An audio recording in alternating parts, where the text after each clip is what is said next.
যিকোনো কাপোৰত ডিজাইনৰ বাবে ৰিবন ৰ'জ কেনেকৈ বনায় এবাৰ চাওকচোন।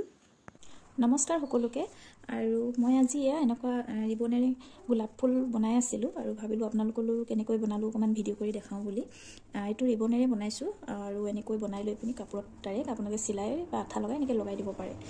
যদি আপোনালোকেও বনাব বিচাৰে তো বনাব পাৰে। তো সেইটো কাৰণে ময়ো ভিডিঅ'টো বনাই ল'লোঁ আৰু তাৰ বাবে লাগিব ৰিবন লৈছোঁ অলপ এনেকৈ ডাঙৰ চাইজতো ল'ব, তেতিয়া ফুলটো আচলতে ডাঙৰ হয়। আৰু এটা লাইটাৰ এইফালে কেঁচি এখন লৈছোঁ আৰু এইটো ৰিবন যিটো চিলোৱা বেজী এনেকৈ ডাঙৰ ফুল থকা সেইটো লৈছোঁ। আৰু তাৰ বাবে আপুনি এনেকৈ দেখা পাইছে ৰিবনটো আগত এনেকৈ এটা গাঁঠি লগাই দিব।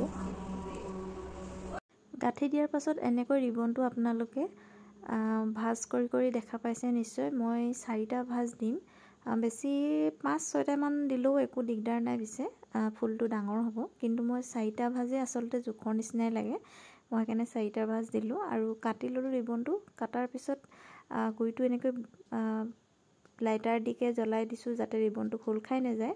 তাৰপিছত দেখা পাইছে এনেকৈ মাজতে বেজীটো সুমিয়াই তাত গাঁঠি দিয়া ওপৰ ভাগৰ আগটো বেজীত ভৰাই লৈ এনেকৈ ঘূৰাই দিছোঁ আৰু তলৰ ভাঁজকেইটা পাহি ল'বৰ কাৰণে এনেকৈ হাতেৰে আপোনালোকে গোটেই পাহিটো ঘূৰাই দিব।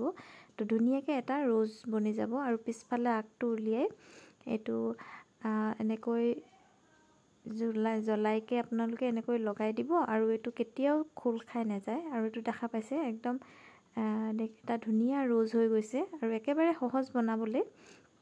আকৌ এবাৰ মই কৰি দেখাইছোঁ কেনেকুৱা, মানে আপোনালোকে বুজিবলৈ হয়তো সহজ হ'ব। আপোনালোকে চাই যাওকচোন এনেকৈ।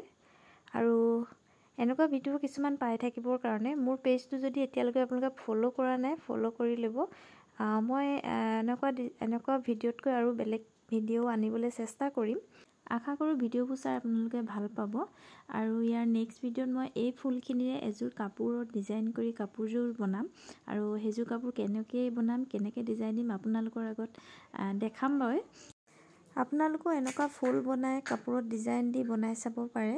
ফুলটো বনাবলৈ একেবাৰে সহজ, দেখা পাইছে মই কেনেকৈ বনাই আছোঁ আৰু দেখিবলৈও বহুত ধুনীয়া লাগে আচলতে। আৰু এয়া দেখিছে মোৰ আৰু এটা ফুল কমপ্লিট হৈয়ে গ'ল। কেনেকুৱা পালে কমেণ্ট কৰি জনাব দেই।